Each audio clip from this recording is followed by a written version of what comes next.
¿Todo bien? Todo bien, muchas gracias. Perfecto. Bueno, una breve presentación, nada, 30 segunditos de quiénes sois y qué es lo que se dice en vuestras empresas y qué hace vuestra empresa. Muy rápido, 30 segunditos. Venga, 30 segundos. El Grupo Valora, con todo su equipo, es una multinacional especializada en tema de peritación de seguros, peritos, o en inglés loss adjusters, y estamos especializados en dar servicio a todas las aseguradoras y, en particular, en la especialidad de ciber. Somos uno de los gabinetes de referencia en España y en Latinoamérica. Bueno, por cierto, claro, es que se me ha olvidado de decirlo. Yo soy el director de la especialidad de ciber y telecomunicaciones. Importante. Jacobo López, soy el responsable de desarrollo de negocio de Mars en España, de la práctica de ciber. Y bueno, Mars McLennan es un grupo multinacional americano, es el mayor broker de seguros del mundo a nivel de primas, y también tenemos una división de consultoría ciber en España, que son un equipo de 12 personas y básicamente nos denominamos, más que un broker de seguros, un consultor de riesgos global. José Manuel. ¿Ahora? Sí. Soy José Manuel Caballero, yo soy el responsable de la parte de servicio y gestión de terceros dentro del área de GRC de Minsait Cyber, que es la empresa especializada en ciberseguridad del grupo Indra. Y realizamos todo tipo de proyectos, como os podéis imaginar, relacionados con ciberseguridad. ¿Vale? Bueno, muchas gracias. La mesa la denominamos tipos de ciberincidentes, reclamaciones y riesgos emergentes. Yo vi que vosotros, Jacobo, desde Mars, habéis publicado hace poquito un informe, el Cyber Claims Report, centrado en la evolución de las reclamaciones de ciberseguros en Europa, ¿no? Coméntanos algunos de los datos claves de este informe que puedas compartir con nosotros. Principalmente, bueno, cómo han aumentado las reclamaciones de incidentes y qué tipos de incidentes se está viendo más. Pues efectivamente hemos publicado este informe que viene a recoger los diferentes tipos de incidentes que se vienen produciendo en el... Ponte más cerca. ¿En el mundo? Ah, sí, ya, ahora. Y bueno, en este informe lo que se evidencia es un aumento significativo en las reclamaciones a nivel mundial, porque veníamos de que en los años 2022 y 2023 el nivel de reclamaciones se había estabilizado, principalmente debido a la mayor madurez cibernética de las empresas. Es decir, que las empresas habían aprendido que tenían que invertir en ciberseguridad y, como consecuencia de ello, pues el nivel de reclamaciones se había estabilizado. Pero, sin embargo, según se publica en el informe, en el año 2024 ha repuntado el nivel de incidentes cibernéticos un 61% conforme al ejercicio 2023, lo cual es una cifra significativa. También yo creo que las empresas están cada vez más confiando en los servicios de respuesta a incidentes de las compañías aseguradoras y también aprendiendo a que hay que notificar los incidentes rápido, porque notificar el incidente rápido también te permite reaccionar y evitar que el incidente, que las consecuencias del incidente se agraven. Y ya por último mencionar el tema de CrowdStrike, que el incidente que ocurrió en julio del año pasado y que fue al final un riesgo sistémico, porque el CrowdStrike al final estaba linkado a Microsoft y afectó a un número elevadísimo de empresas a nivel mundial y paralizó prácticamente el mundo, como sabemos. Y luego, por último, en cuanto a tipo de incidentes, según se evidencia en el informe, el top 3 son interrupción creo que el primero es interrupción de redes, el segundo vulneración de datos y el tercero creo que era la extorsión. Ese es el top 3 con un 20, 18 y 12% de incidencias. Así que... Pues, ¿coincidís, José Manuel, en estos tipos de incidentes que comenta Jacobo? Sí, sin ninguna duda. Otra cosa es el impacto que puedan tener ese tipo de incidentes en lo que es la posible pérdida de beneficios de la empresa o los costes que generan o la responsabilidad que puedas tener frente a terceros. pero los datos que ofrece sí son completamente válidos, por supuesto.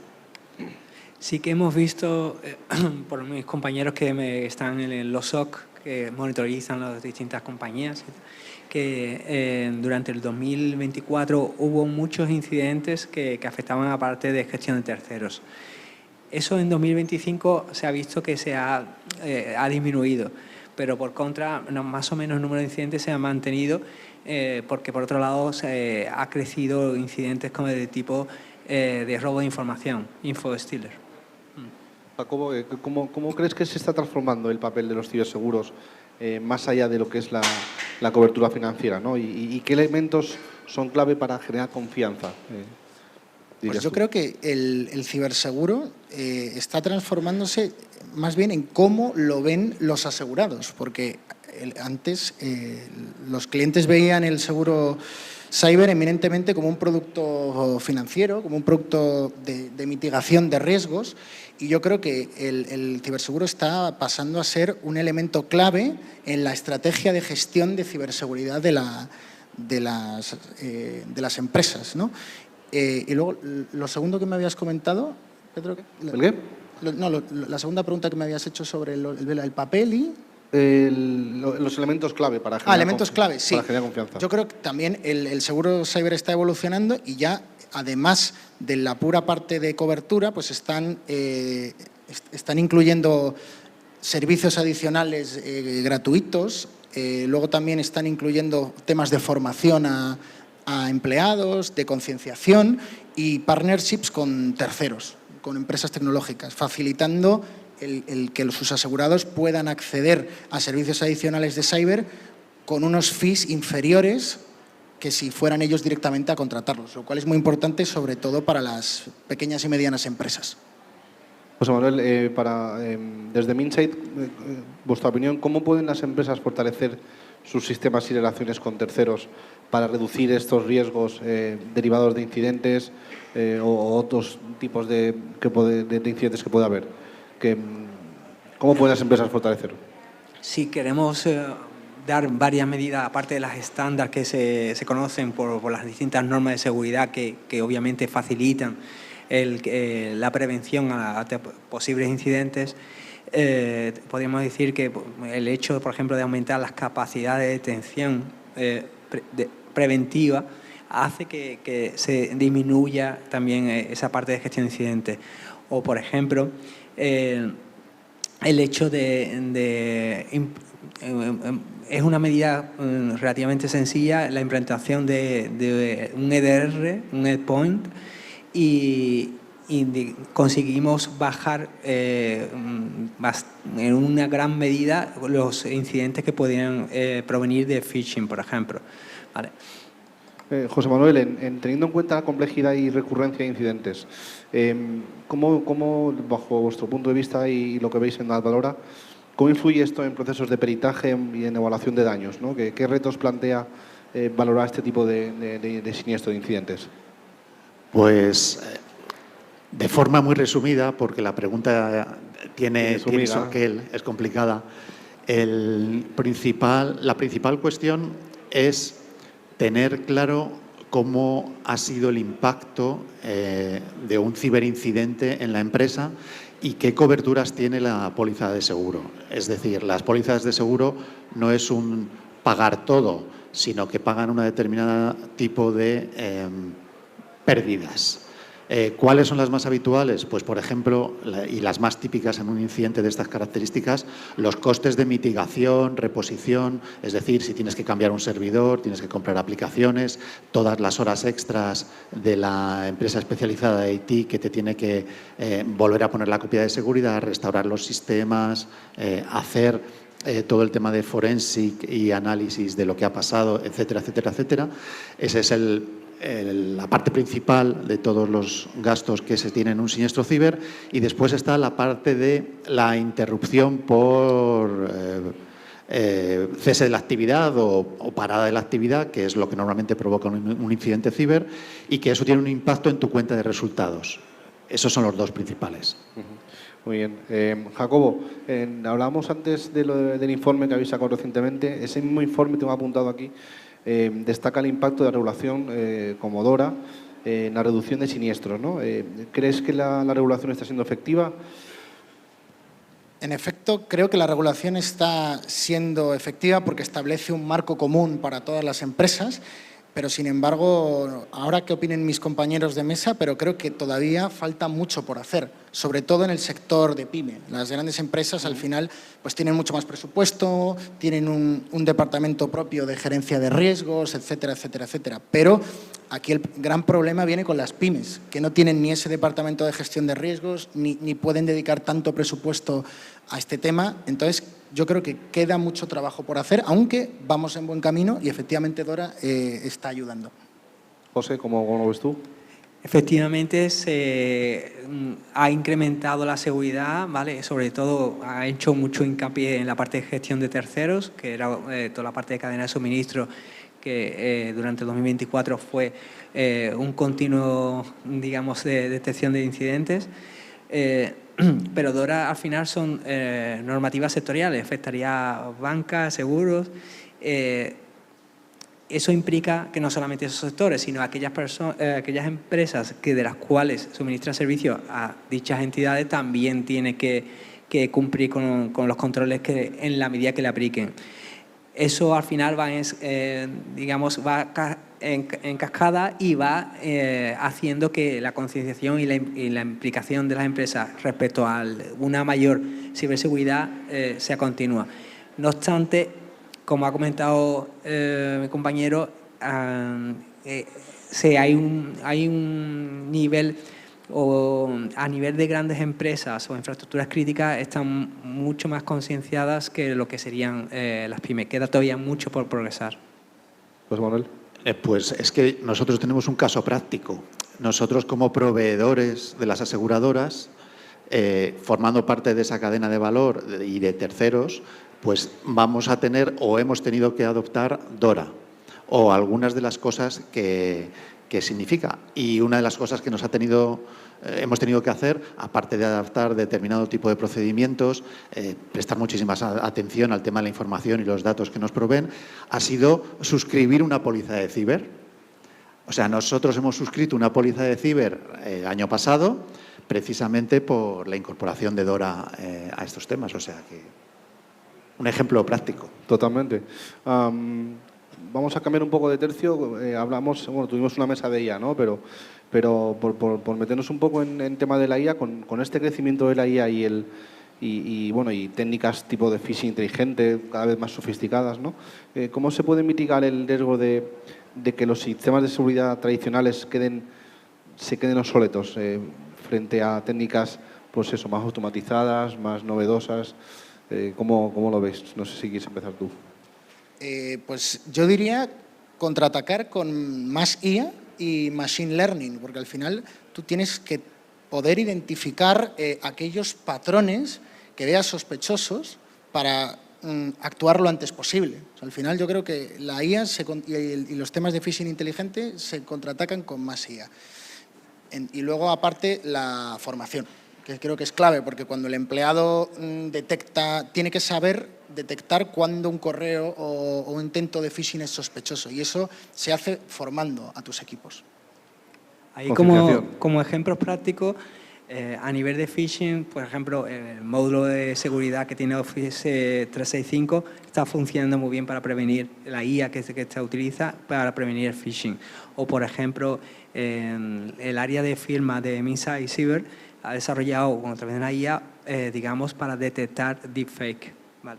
O sea que, como ha comentado el compañero, al final la IA se lucha con IA también. Sí, vamos, completamente de acuerdo con los dos. Lo único que incidir en que, por ejemplo, el tema de phishing al final es un fraude de los de toda la vida. Lo único que tenemos que poner es herramientas y concienciar. Yo hago mucho hincapié en el tema de la formación del personal de la empresa para que precisamente no se fíen prácticamente de nadie que sea ajeno a su actividad, prácticamente. Me quedo contigo porque tengo aquí apuntado del informe de Mars también que en torno a un 18% se mantiene estable el tema de la ciberextorsión, ¿no? Entonces, ¿cómo gestionar actualmente, cómo recomendáis gestionar todos estos siniestros desde el punto de vista, por un lado, del seguro y por otro lado, desde el mundo del peritaje? A ver, esta pregunta es un poco problemática porque muchas pólizas excluyen el phishing. Es decir, todo aquello que sea pólizas Fraude. de ciber. Claro, efectivamente. Pólizas de ciber excluyen el phishing, entonces... Sí, porque eso sería objeto de cobertura de una póliza crime, que es una póliza independiente a la de cyber, y estamos viendo que al final vamos hacia eso, o sea, a que los incidentes que más temen los clientes y los asegurados no es el cyber, sino que es la parte de fraude, el crime, porque no todos han sufrido un incidente ransomware o una vulneración de datos, pero sí todos han sufrido un intento de phishing. Explotación. Entonces, les preocupa mucho, incluso, como digo, más que el propio cyber. Entonces, apunte para los aseguradores que cuanto más cobertura de crime ofrezcan en las pólizas, mayor éxito comercial tendrán, porque yo creo que vamos hacia ahí. ¿Quieres añadir algo, José? O... No, estoy de acuerdo en la línea de lo que está comentando, sí. Sí, sí. Jacobo, en tema de tendencias que estáis observando en tipo de reclamaciones que se presentan a vuestros clientes con mayor recurrencia, ¿están cambiando expectativas de los asegurados respecto con lo que debe de cubrir, lo que debe tener una póliza suya ciber? Pues me vuelvo a repetir con el tema de crime y fraude, pero también estamos viendo un repunte de los incidentes con origen no malicioso, es decir, de errores de los propios empleados, ¿vale? De una falta de actualización. Eso aumenta, ¿no? Eso está aumentando, se ha incrementado, según se dice en el informe, un 28%, el tema de los incidentes no maliciosos. El famoso pulsado del botón accidental, falta de actualización, de propios olvidos de los empleados de hacer ciertas cosas, de credenciales, o sea, cada vez está repuntando más, como decía, el propio incidente no malicioso. Es interesante. Por añadir, digamos, en esa línea, pensamos que lo que está publicado son los incidentes que se conocen y no, esos son la punta de lanza. Por mis compañeros me comentan que prácticamente es lo que se reporta, puede ser un 5% del total de incidentes. O sea, que podéis imaginar. Madre mía, 5%. Sí, a ver, esto fue, mientras que estábamos ayer preparando la conversación de hoy, pues fue uno de los temas que tratamos, porque los datos de la Agencia Española de Protección de Datos, que son públicos, hablan de que a ella le reportan unos 160 incidentes mensuales, de los cuales el 50% son ciberataques, y si tenemos en cuenta que en España hay 3 millones y pico de empresas, podrían parecer pocos. Pero si le metemos la variable de que realmente los que se reportan es un 5%, ya entonces la cantidad se incrementa notablemente. Estamos hablando de 40.000, que eso ya es una cantidad muy importante. Estás hablando de que un 1 y pico % de las empresas sufren ciberincidentes al año. Lo que pasa es que son incidentes a lo mejor no significativos y tal, pero que obviamente cuenta como ello. Claro, porque tenemos que distinguir entre incidente e intento de incidente, porque incidente se califica cuando ha habido un daño a la empresa, pero intentos de incidentes hay millones todos los días, millones. Y luego también pensad que hay incidentes que no se reportan, pero porque realmente no se detectan, porque la empresa no sabe que la han atacado. Hay muchos que directamente, o puede que esté el ciberdelincuente dentro de los sistemas de la empresa y la empresa no lo sepa o lo detecte a los meses, cuando ya el daño está hecho. ¿Es común? ¿El porcentaje alto, bajo? Pasa muy a menudo. Es más, nosotros tenemos uno de los muchos casos que tenemos, es una empresa tuvo un incidente en el mes de enero, tomó las medidas, dio parte a la póliza, hizo todo lo que tenía que hacer y de repente en el mes de mayo tiene algo parecido.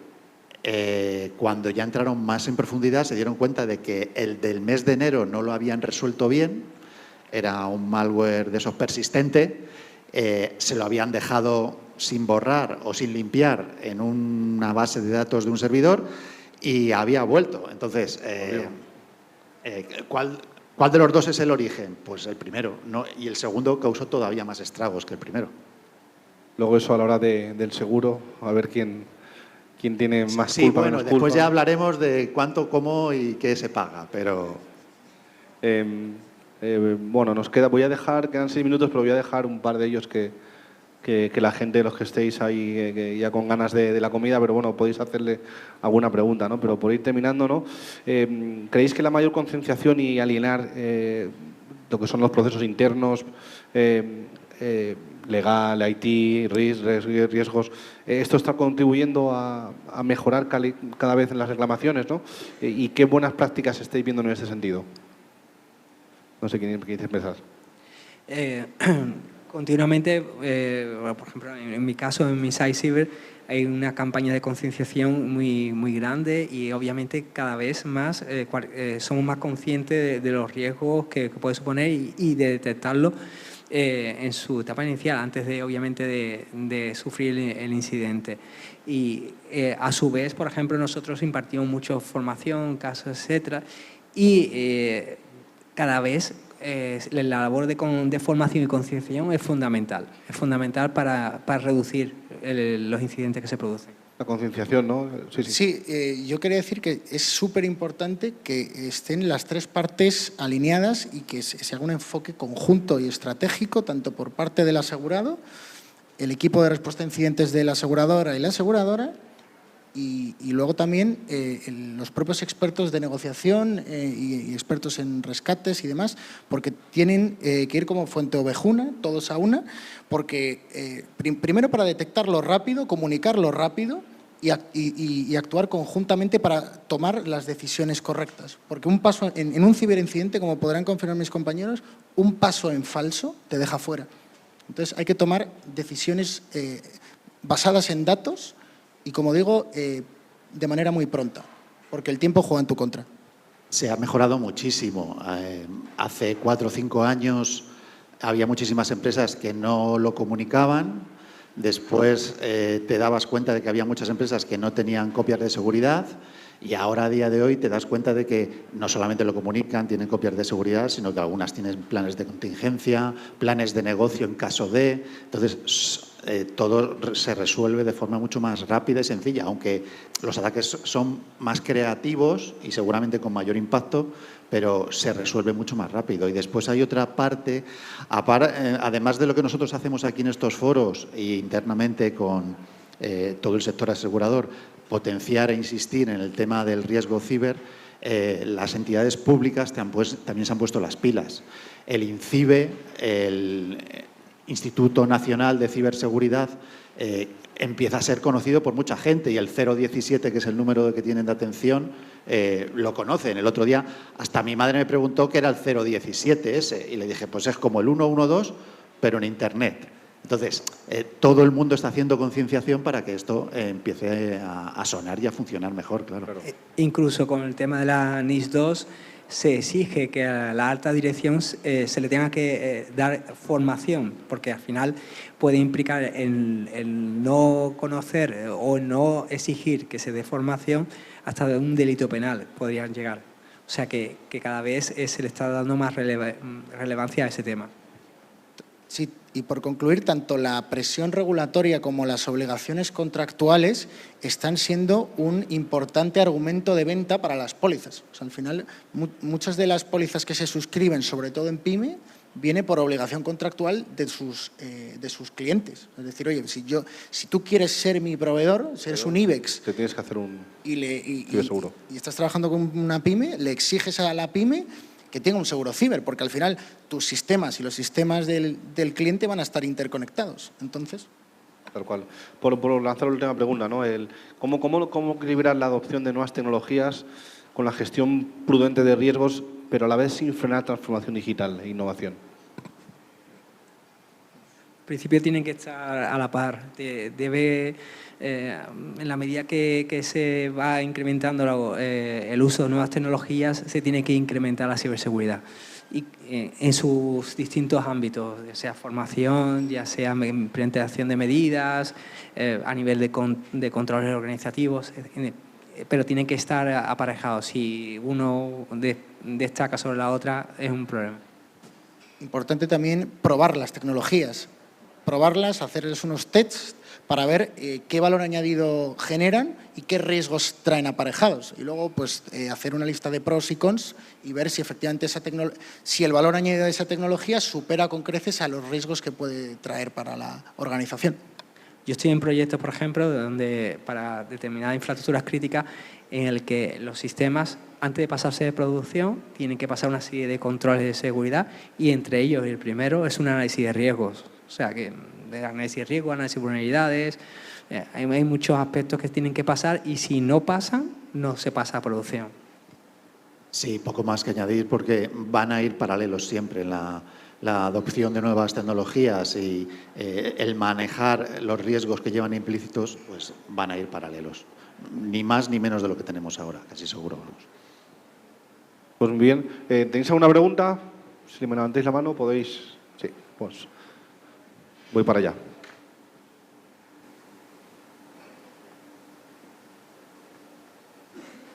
Gracias, ¿qué tal? Bueno, yo trabajo en el sector asegurador, en una empresa del sector, sobre todo en el departamento de ciberseguridad, más en concreto en GRC. Llevamos la parte de riesgos tecnológicos, entonces hay una duda que tenemos últimamente. Surgen riesgos tecnológicos de muchas aplicaciones, sobre todo en proyectos, como estabas comentando, pero una parte que nos preocupa es todas esas vulnerabilidades o todo lo que se detecta en el SOC o en vulnerabilidades propias, cómo tratarlo de forma práctica en esa parte de riesgos tecnológicos o de excepciones de seguridad. ¿Cómo lo podemos trasladar para gestionar esos riesgos? Por ejemplo, el ejemplo que he puesto antes, se hace un desarrollo de un sistema que parece ser una infraestructura crítica y uno de los temas que nosotros, digamos, hacemos es el análisis de riesgo, identificando todo lo que son los activos, cómo las amenazas pueden afectarla, en qué probabilidad, detectando el impacto y se determina el riesgo. Y ahora, un análisis de riesgo es inútil si no hay un plan de tratamiento de riesgos, ¿vale? Por otro lado, hay algunas medidas que ya se contempla, que sería, por ejemplo, el análisis de vulnerabilidades, el ISD, protección por defecto. Hay muchas medidas que ya inicialmente no hay lugar a duda y son pasos que tienes que pasar para el entorno de producción. Incluso te diría más, lo que hacemos es una trazabilidad en los riesgos que se han detectado con el análisis de vulnerabilidades y ISD, por ejemplo, también, de forma que luego lo que hacemos en lo que es el plan de tratamiento de riesgo, identificar acciones concretas para mitigar esos riesgos, que no tiene que ser es viendo la casuística, la empresa tal, que se determina cómo en concreto se puede mitigar, ¿vale? Se propone y se hace el seguimiento y corrección el seguimiento de su implantación, ¿vale? Posteriormente, por ejemplo, el análisis de vulnerabilidades, pues una vez pasado y corregido todas las que se han detectado, se vuelve a pasar para ver si realmente se ha corregido o no. Es decir, que toda la gestión de riesgos, que es fundamental realizarlo previamente, tiene que ir acompañado de un plan de tratamiento de riesgos. Muchas gracias. Creo que hay una pregunta más. Sí. Tiene que ser muy rápida, porque llevamos fuera de tiempo.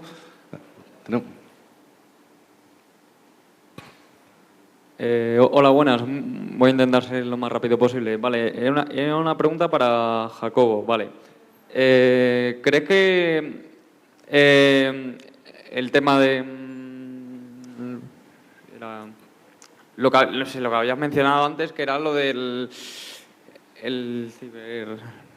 lo del ciberseguro, si ahora que si es un tema que ahora debe estar más en auge o no? Por supuesto, me dedico a vender seguros, eso es lo primero.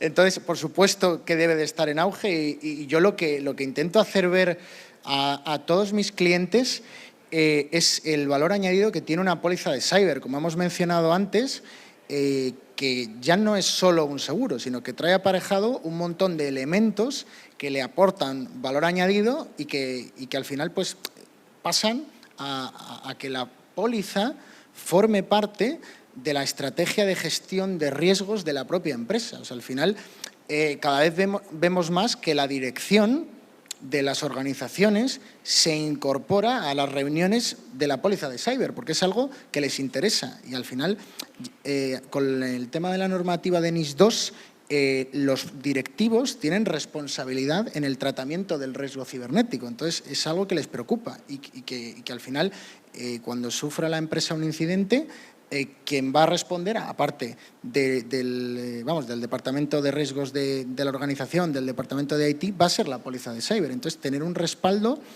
de la póliza de cyber que te cubre, por un lado, la parte de impacto en tu cuenta de resultados como consecuencia de la paralización, la indemnización por pérdida de beneficio, luego también te cubre la parte de responsabilidad civil frente a terceros como responsable del tratamiento de los datos de tus clientes y los proveedores, y luego, por último, trae aparejado todo el servicio de respuesta a incidentes y el panel de expertos que la aseguradora pone a disposición del cliente a coste cero, incluido en la póliza. Entonces, es un producto 360 grados que muchas veces pues, puedes tener una cobertura cyber por unos pocos miles de euros, y el valor que te aporta la póliza es 10 o 20 veces mayor que el valor de la prima que acabas pagando anualmente. Muy bien, pues chicos, nos despedimos. Muchísimas gracias. Le damos un aplauso a los tres. Gracias. Gracias. Ha estado fantástico.